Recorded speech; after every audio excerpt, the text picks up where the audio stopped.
Reúnam-se. Isso aconteceu em 9 de fevereiro de 2004, em New Hampshire. À beira de uma estrada de montanha, o sedã Saturn de Maura Murray está preso em um monte de neve. Alguém para ajudar, mas ela recusa a ajuda. Um vizinho relatou o acidente à polícia. Ela não viu uma jovem. Ela disse que havia um homem no carro fumando um cigarro. Quando a polícia chega, o carro está lá, mas a mochila, o telefone, as chaves e os cartões bancários de Maura desapareceram. 22 anos depois, ainda não sabemos quem estava naquele carro fumando. E ainda não sabemos o que aconteceu com Maura Murray. Maura Murray era estudante de enfermagem na UMass Amherst e antes disso, cadete em West Point. Ela estava na lista de honra, corria no time de atletismo e passava o tempo livre fazendo trilhas. Todos que a conheciam a descreviam da mesma forma. Ela era inteligente, responsável e determinada. Mas algo estava errado. No início de fevereiro, sua supervisora a encontrou chorando em sua mesa no trabalho de segurança do campus. Quando perguntaram o que havia de errado, tudo o que ela disse foram 2 palavras: minha irmã. Naquele fim de semana, seu pai veio de Connecticut para ajudá-la a procurar um carro novo. No sábado à noite, ela pegou emprestado o Toyota dele para ir a uma festa. No caminho de volta para casa, ela bateu em uma mureta de proteção e destruiu o carro. O relatório do acidente não mencionou o consumo de álcool. Ela nunca foi acusada, e o seguro cobriu a batida. Só uma semana ruim, ficando ainda pior. Seus amigos também notaram uma mudança nela. Meses antes, ela foi pega usando o número do cartão de crédito de outro estudante para pedir comida. Ela devolveu o dinheiro, mas o estresse só aumentou. Faculdade, dinheiro, o namorado à distância servindo em outra parte do país. Na segunda-feira, 9 de fevereiro, seja lá o que estivesse incomodando, Maura chegou ao limite. À 1 da tarde, ela enviou um e-mail para seus professores e para seu supervisor de trabalho. Todos receberam uma versão da mesma mensagem. Houve uma morte na família, e ela precisava ir para casa por cerca de 1 semana. Só que não houve morte na família. O pai dela estava vivo em Connecticut. A mãe dela estava viva em Massachusetts. Os irmãos dela também estavam bem. Mas foi uma mentira que ninguém questionou. E isso deu a Maura Murray 1 semana de invisibilidade. Então ela começou a fazer as malas. Não era só uma mala para 1 semana. Tudo que ela possuía foi colocado em caixas, toda a sua vida empilhada e lacrada no meio do quarto do dormitório. E então ela deixou as caixas para trás. Às 3h15, ela atravessou o campus até um caixa eletrônico e sacou $280, quase tudo que tinha na conta. Às 3h40, ela parou em uma loja de bebidas na cidade vizinha e comprou uma garrafa de vodka, um pouco de Baileys e Kahlua e uma caixa de vinho Franzia, bebida suficiente para uma festa. Mas o vídeo da loja mostrava ela fazendo compras sozinha. Depois, ela seguiu para o norte. O histórico do computador dela mostrava direções para Burlington, Vermont, e para um resort em Berkshires. Ela também pesquisou lugares para ficar pelo caminho. Às 16h37, ela checou sua caixa postal, a última atividade registrada em seu telefone. Maura estava indo embora, e só ela sabia para onde. E seja lá onde fosse, ela nunca chegou.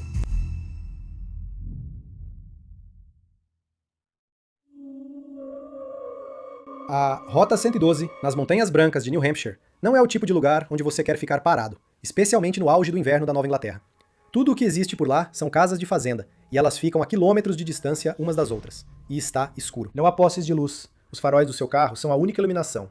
Pouco antes das 19h30, o Saturn de Maura fez uma curva acentuada, rodou na pista e bateu em um monte de neve, ficando virado na direção contrária. Acidentes como esse acontecem aqui durante todo o inverno. Você xinga, verifica se houve algum dano, engata a marcha ré e torce. Mas Maura não ia a lugar nenhum. O capô estava amassado e vapor saía do radiador esmagado.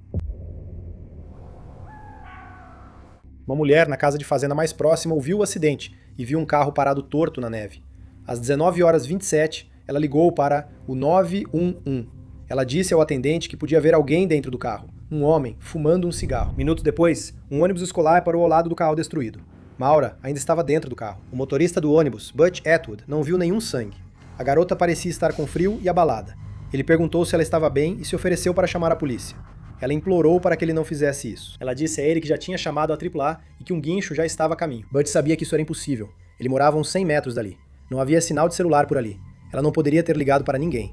Então, ele se ofereceu para deixá-la esperar em sua casa, em um lugar quente, até que a ajuda chegasse.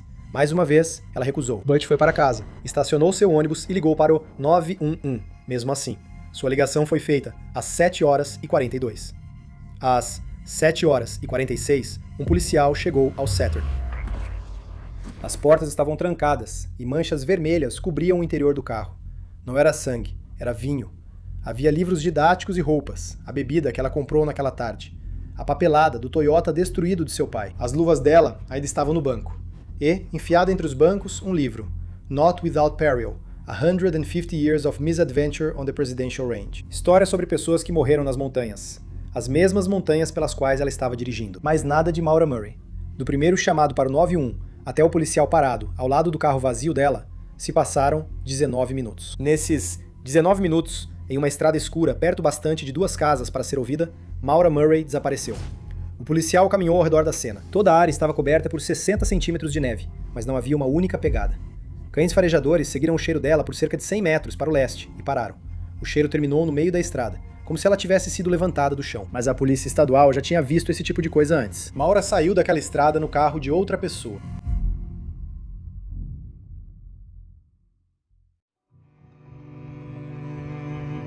Naquela primeira noite, a polícia tratou como um veículo abandonado. Eles acharam que Maura ficou presa e pegou uma carona até a cidade. Essa explicação não era suficiente para a família de Maura. Na manhã de 11 de fevereiro, os agentes de caça e pesca de New Hampshire entraram na floresta ao redor do local do acidente. Eles não encontraram nada. Era fevereiro nas Montanhas Brancas, onde as noites de inverno podem ficar abaixo de zero. Todos os que estavam procurando sabiam que estavam correndo contra o tempo. A busca aumentou. Helicópteros vasculharam as montanhas com câmeras térmicas. Equipes com cães farejadores percorreram as margens das estradas e dos rios. Voluntários caminharam pelas propriedades próximas ao acidente. E a família dela contratou investigadores particulares e equipes profissionais de busca. Não havia sinal dela. Nenhuma evidência de que Maura Murray tenha existido, além daquela curva na Rota 112. O FBI abriu um arquivo. Os investigadores entrevistaram a família dela, seus amigos, professores e colegas de trabalho. Eles montaram uma linha do tempo do último dia dela, minuto a minuto. Depois, eles investigaram o rastro digital dela. Ainda assim, nada. Nenhum saque em caixa eletrônico, nenhuma cobrança no cartão de crédito, nenhum registro de localização do celular. Ela nunca entrou em contato com ninguém que conhecia. Nunca. 2 dias após o acidente, o namorado de Maura, Bill, voou de Oklahoma para ajudar nas buscas. E enquanto ele viajava, perdeu uma ligação no celular. A mensagem de voz era apenas uma mulher choramingando e soluçando. Ela não disse uma palavra. Os investigadores rastrearam a ligação até um cartão telefônico da Cruz Vermelha, mas foi só isso. O cartão não pôde ser vinculado a nenhuma pessoa. Agora, Bill acreditava que era Maura, mas ninguém conseguiu provar. Pistas surgiram de todos os lados.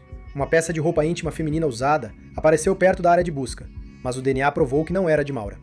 Ossos humanos foram encontrados nas proximidades. Também não eram de Maura.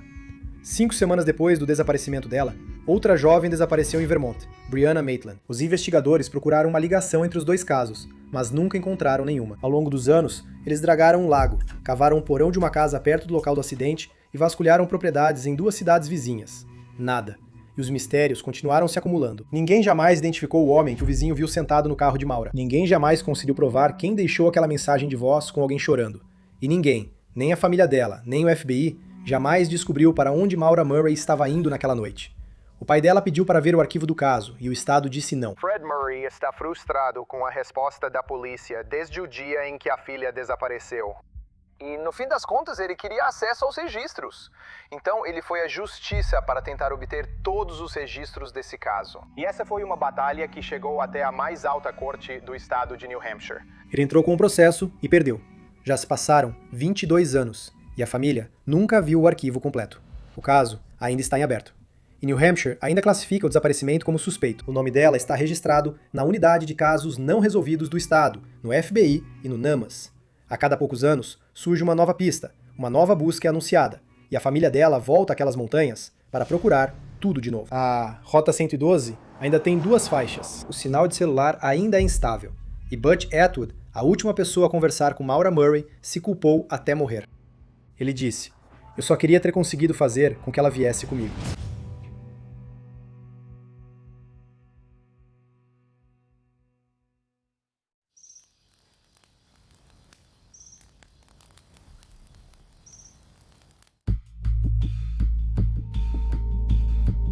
Reúnam-se.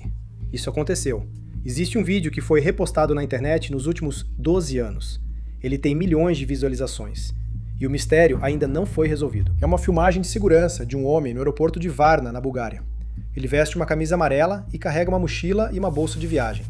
Ele parece qualquer outro turista andando pelo terminal. Então ele começa a correr. Ele dispara pelo terminal, sai correndo pelas portas e continua correndo até que as câmeras o perdem de vista.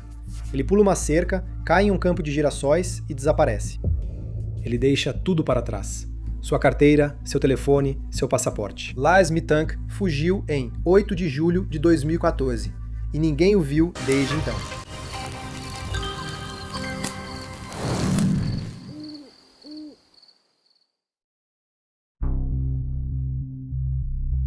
As pessoas que conheciam Lars Mittank diziam que ele era um cara legal, com uma vida boa. Ele cresceu no norte da Alemanha e trabalhava em uma usina de energia. Tinha amigos, família, namorada, pessoas com quem era próximo. Depois que o pai dele teve um derrame, Lars ia à casa dos pais quase todos os dias após o trabalho para ajudar. Em 2014, ele tinha 28 anos e nunca tinha saído da Alemanha.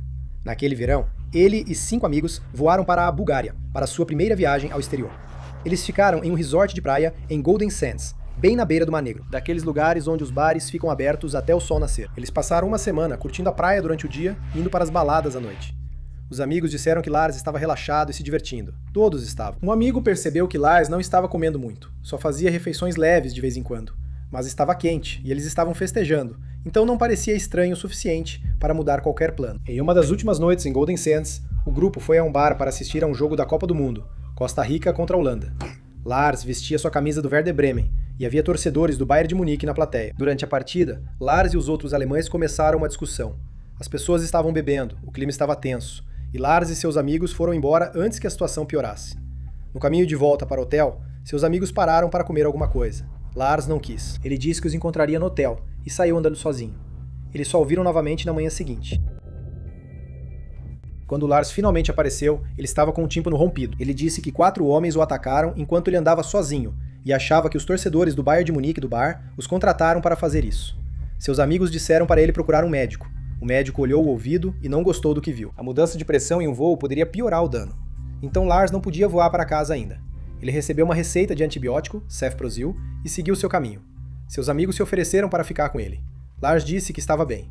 Era só mais uma noite, e todos já tinham passagens marcadas. Na manhã seguinte, seus amigos foram para casa e deixaram Lars sozinho na Bulgária. Ele se hospedou em um hotel barato perto do aeroporto. Não era a melhor região de Varna, mas era só por uma noite. Mais tarde, naquela noite, ele ligou para sua mãe, Sandra. Ele estava sussurrando. Ele disse a ela que o hotel era estranho e que não se sentia seguro, e que a recepção tinha as informações do cartão de crédito dele. Ele precisava que ela cancelasse o cartão dele. Então ele disse a ela que homens estavam seguindo ele, 4 deles. Ele disse que eles estavam tentando roubá-lo, talvez matá-lo. Sandra disse que conseguia ouvir o coração do filho batendo forte pelo telefone. Eles conversaram várias vezes naquela noite. E em uma das ligações, ele disse a ela que estava se escondendo. Depois da última ligação, ele mandou uma mensagem para a mãe, com mais uma pergunta. Ele queria saber o que era Cefprozil. De volta à Alemanha, Sandra estava com medo de ligar de volta. Se Lars estivesse se escondendo, ela não queria que o telefone dele tocasse e o denunciasse. Ela reservou um voo para ele voltar para casa no dia seguinte. De manhã, Lars ligou mais uma vez para dizer que os homens estavam se aproximando.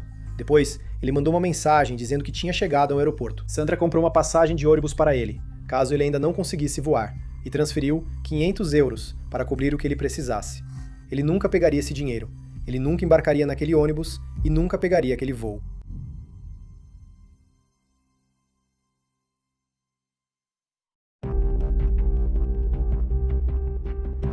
Lars entrou no terminal pouco depois do nascer do sol. Ele carregava sua mochila e sua bolsa de viagem. Sua mãe lhe deu um conselho: procurar o médico do aeroporto antes do voo para ter certeza de que era seguro voar. Então Lars encontrou o consultório médico do aeroporto. O médico de plantão examinou seu ouvido, disse que não era nada grave e liberou Lars para voar. Mas Lars não queria sair do consultório do médico. O médico disse que Lars estava nervoso, instável. Ele continuava perguntando sobre o seu remédio, o Cefprozil. Disse que não confiava nele. O médico disse a ele que era apenas um antibiótico, nada com que se preocupar. Lars estava a apenas algumas horas de casa. Tudo o que ele precisava fazer era caminhar até o seu portão de embarque e entrar no avião. Então, um operário entrou no consultório do médico. O aeroporto estava em reforma, então os trabalhadores iam e vinham o tempo todo. Ninguém reagiu, exceto Lars. Ele começou a tremer. Então ele disse ao médico: "Eu não quero morrer aqui, eu preciso sair daqui." E ele pulou e saiu correndo. As câmeras registraram tudo. Lars atravessou o terminal, passou pelos balcões de check-in, pelos viajantes empurrando suas malas em direção aos portões e saiu direto pelas portas da frente. Do lado de fora ele diminuiu o ritmo para uma corrida leve, mas não parou. Continuou se movendo, colocando distância entre ele e seja lá do que estivesse fugindo. Do passeio calmo entrando no terminal até a corrida desesperada para fora dele, se passaram cerca de meia hora. As imagens ficam mais granuladas quanto mais longe ele vai, até que Lars se torna apenas uma pequena figura de camisa amarela correndo para longe do terminal. No final da propriedade do aeroporto, havia uma cerca de mais de 1,80 m de altura com arame farpado. As câmeras nunca o viram escalando, mas 2 testemunhas viram. Lars subiu e passou por cima. Seu passaporte, seu telefone e sua carteira ainda estavam no consultório do médico. Do outro lado da cerca, havia um campo de girassóis, e em julho eles são mais altos que um homem. Além do campo, há uma rodovia, e depois disso, uma floresta densa, onde nenhuma câmera jamais o registrou novamente. Lars entrou naquele campo de nada, e nada foi o que as equipes de busca encontraram.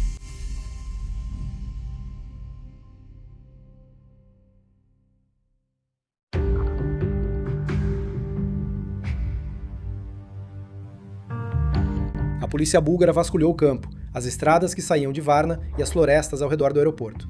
Eles não encontraram nada, nenhuma roupa, nenhum pertence, nenhum corpo, nenhum sinal de que Lars já esteve lá. A mãe dele contratou um detetive particular, que verificou hospitais em busca de pacientes sem identificação. Sandra foi pessoalmente a Varna e distribuiu panfletos. Ainda assim, nada. A Polícia Criminal Federal da Alemanha listou Lars como pessoa desaparecida, e a notícia foi divulgada. A transmissão sozinha trouxe 75 pistas, mas nenhuma delas levou até Lars. As imagens do aeroporto foram parar na internet, onde já foram vistas milhões de vezes e reenviadas repetidamente. Lars já foi chamado de a pessoa desaparecida mais famosa do YouTube. Lars nunca chegou a aviar aquela receita. Ele nunca tomou um comprimido. Isso vem do médico do aeroporto, a última pessoa a falar com ele. Ele disse: "Não consigo pensar em um único motivo para ele ter saído do meu consultório em pânico." Ele disse que ainda está confuso. Lars não tinha histórico de doença mental. Não houve nenhum sinal de alerta, nem para a família, nem para os 5 amigos que passaram uma semana com ele. E ele não era um homem que fugia da própria vida. Ele era o filho que passava em casa depois do trabalho, porque o pai tinha sofrido um derrame. Ele tinha uma namorada, um emprego estável, pessoas que dependiam dele em casa. Lars sabia caçar e pescar, mas fugiu sem comida, sem água, sem suprimentos, nem mesmo uma camiseta extra. Então começaram os avistamentos. Cerca de um ano depois, um caminhoneiro achou que viu Lars pedindo carona em uma estrada nos arredores de Varna. No final de 2016, a polícia no Brasil encontrou um homem andando por uma rodovia sem identificação, tão confuso que não conseguia dizer quem era. Sua foto se espalhou pelas redes sociais e milhares de pessoas viram Lars Mittank em seu rosto. Ele acabou sendo um canadense que estava desaparecido há 5 anos. Em 2019, um caminhoneiro alemão deu carona para um homem pedindo carona de cabelos longos e barba, e depois percebeu que o homem se parecia com um Lars mais velho, mas nenhum dos avistamentos jamais foi confirmado. Sandra administra um site chamado Encontre Lars Mittank. Ela acredita que seu filho está vivo, que perdeu a memória e que talvez ainda esteja por aí em algum lugar, com medo demais para pedir ajuda a alguém. Sandra também assistiu ao vídeo. Ela diz: "Toda vez que vejo, sinto vontade de protegê-lo. Quero resgatá-lo." As câmeras o perderam na beira de um campo de girassóis. Todo mês de julho, as flores crescem o suficiente para esconder um homem. Isso foi 12 julhos atrás, e Lars Mittank nunca saiu de lá.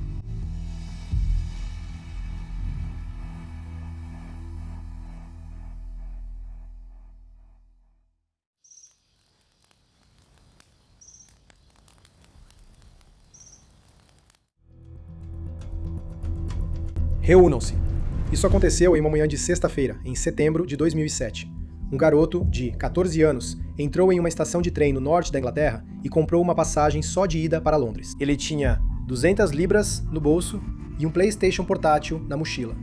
Ele não levou um telefone. 2 horas depois, o trem dele chegou em King's Cross e uma câmera de segurança o flagrou saindo da estação e entrando em uma cidade de 8 milhões de pessoas. Andrew Gosden nunca mais foi visto.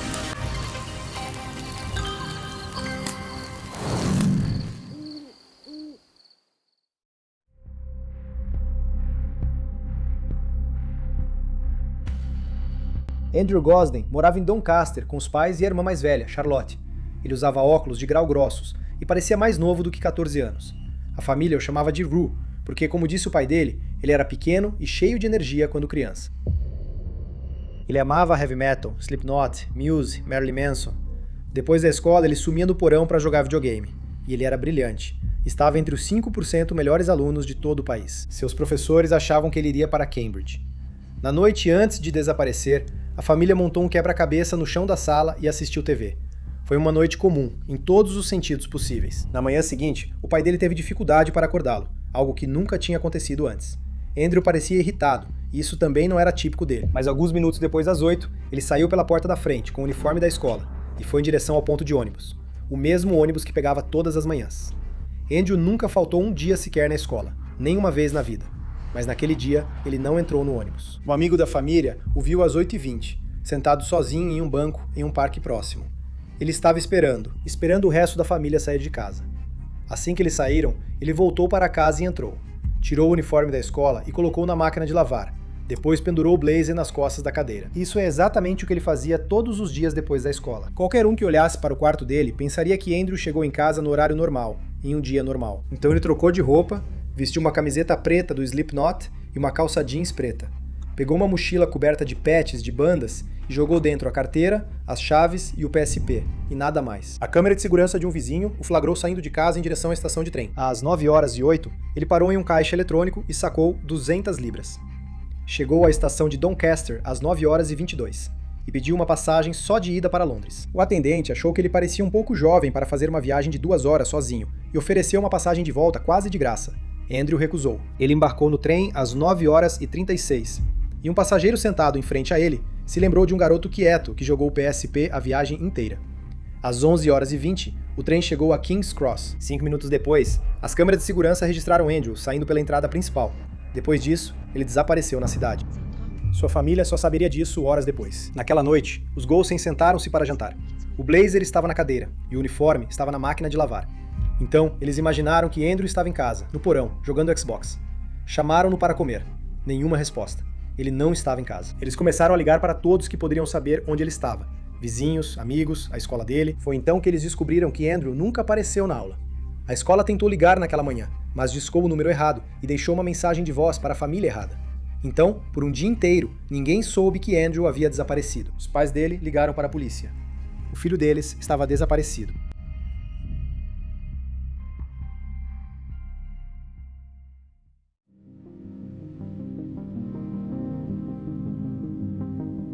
Mesmo em 2007, Londres já estava coberta de câmeras. Mais de uma deveria ter registrado o Andrew saindo da King's Cross e entrando na cidade. Mas quando a polícia de transportes analisou as imagens da estação pela primeira vez, eles não o reconheceram. Andrew tinha 1,60 m e era magro, só mais um garotinho magricela em meio a uma multidão de milhares. As imagens de CFTV são gravadas por cima a cada mês. Então a gravação de Andrew saindo da King's Cross é o último registro confirmado dele. Ele sai do campo de visão e depois desaparece. E Andrew era quase impossível de rastrear. Ele não tinha celular. Ele teve alguns quando era mais novo, mas sempre perdia. Quando seus pais ofereceram substituir o último telefone, ele pediu um Xbox em vez disso. Ele não tinha endereço de e-mail nem redes sociais. Jogava videogame, mas nunca online. Pagava tudo em dinheiro e nunca usava o cartão do banco. O único computador da casa pertencia à irmã dele. A polícia vasculhou esse computador, junto com os computadores da escola dele, e não encontrou nada. Nenhum e-mail secreto, nenhuma pesquisa, nenhum plano, nada. Um garoto de 14 anos, sem nenhum rastro digital, entrou na maior cidade da Grã-Bretanha carregando dinheiro e desapareceu. E tudo o que Andrew fez naquela manhã está documentado minuto a minuto. O caixa eletrônico às 9h08, a bilheteria às 9h22, o trem às 9h36, a saída da estação às 11h25. Depois das 11h25, não há mais nada. Nenhuma câmera, nenhuma testemunha, nenhum vestígio confirmado por ninguém. Quando a história saiu nas notícias, surgiram relatos de avistamentos de todo o Reino Unido, e um deles parecia real. Alguém em uma Pizza Hut na Oxford Street tinha certeza de que viu Andrew lá naquela mesma tarde, e os pais dele acreditaram nisso. Mas isso nunca foi comprovado, assim como nenhum dos outros relatos. Era só um beco sem saída atrás do outro. Então a família fez sua própria investigação. Os pais dele localizaram um atendente que vendeu a passagem para Andrew e encontraram um passageiro que sentou de frente para ele no trem. Eles viajaram para Londres, compraram revistas de eventos e circularam tudo que um garoto como Andrew poderia frequentar. E havia muitas opções. Na noite em que ele desapareceu, 30 Seconds to Mars tocou em Londres. Algumas bandas estavam na cidade naquela mesma semana. Para um garoto do metal, com 200 libras no bolso, a cidade estava cheia de oportunidades. Os pais dele distribuíram panfletos em todos os lugares onde o garoto como Andrew poderia ir. O Rei Tut estava no Museu Britânico. Eles foram lá. Foram a casas de shows. Foram até as escadarias da própria King's Cross. Eles espalharam cartazes com o rosto dele por toda a cidade. Andrew planejou isso, mas nada parecia permanente.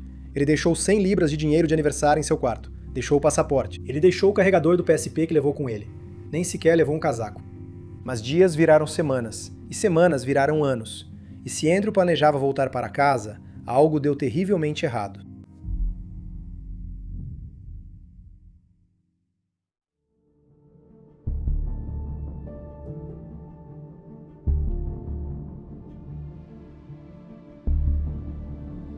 sem nenhuma pista nova. As mesmas teorias circulam há anos. Talvez Andrew tenha ido para Londres para um show. Em algum lugar naquela multidão, algo tenha acontecido com ele. Talvez alguém estivesse esperando por ele do outro lado, alguém que ele conhecia. Talvez ele quisesse recomeçar como uma nova pessoa, e realmente conseguiu. Não houve nenhum sinal de alerta, nada que explicasse nada disso. O pai dele disse que, mesmo que Andrew estivesse escondendo algo dos pais, ele teria contado para a irmã. Charlotte e André eram melhores amigos, e contavam tudo um ao outro, mas ele nunca disse uma palavra. Então, 14 anos depois do desaparecimento de Andrew, a polícia prendeu 2 homens suspeitos de sequestro e tráfico de pessoas, e as prisões viraram manchete nacional. A polícia apreendeu os computadores e celulares deles, e a família esperou por uma resposta. E eles esperaram por meses e depois por um ano. Então, em setembro de 2023, a polícia liberou os 2 homens. Eles não tinham nada a ver com isso, e os Gosden pediram desculpas publicamente a eles. O caso ainda está em aberto, e a polícia diz que investiga todas as pistas. A família ainda mantém um site e distribui panfletos, mostrando uma imagem gerada por computador de como Andrew poderia parecer agora, um homem adulto de 33 anos. Mas um detalhe sobre Andrew não é uma suposição. Ele tem uma dupla saliência na cartilagem da orelha direita. É o tipo de coisa que ninguém percebe, a menos que esteja procurando por isso. Seus pais ainda depositam dinheiro em sua conta bancária. Ninguém mexeu nela desde a manhã em que ele a esvaziou. Mas eles continuam colocando dinheiro nela, só por precaução. E então tem isso aqui. 11 anos depois que Andrew sumiu, e 3 anos antes dessas prisões, um homem apareceu em uma sala de bate-papo online pedindo ajuda a um estranho. Ele disse que seu parceiro tinha acabado de ir embora e ele precisava de dinheiro para o aluguel. Ele se chamava Andy Rue. O estranho perguntou o quanto ele precisava. Andy disse, 200 libras. Depois ele saiu e nunca mais voltou.